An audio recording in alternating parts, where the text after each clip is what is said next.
Bé, bàsicament pensem que la rellevància pública d'aquest contracte és molt important i que s'han de dedicar uns minuts al ple. No ho dic només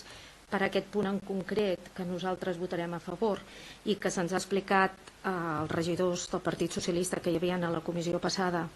i els tècnics i els que hi havia avui, que ho hem tornat a preguntar,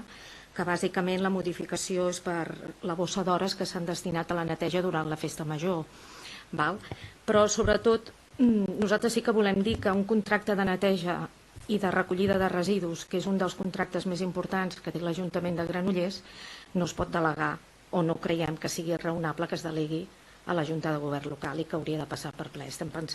parlant del proper, del 24 o del 25, a partir del 25, que ens han fet avui també coneixedors, 10 minuts abans d'acabar la Comissió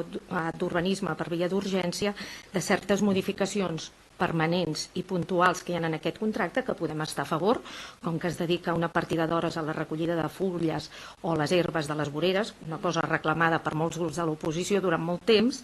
però que és un tema tan important que hauria de passar per ple i que, a més, l'oposició hem de poder disposar dels expedients que no hem tingut. Aleshores, nosaltres votarem a favor d'aquest punt en concret, però sí que volem deixar clar que això ha de seguir passant pel ple, que ens agradaria que seguís passant pel ple i que ens agradaria que uns contractes que tenen una durada de 10 anys, on es fan unes modificacions tan importants com la que es permetran a partir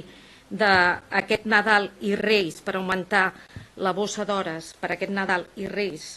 o les que vindran a partir de l'1 de gener del 2025, doncs ens expliquin també amb l'expedient corresponent. Moltes gràcies. Granollers Primàries.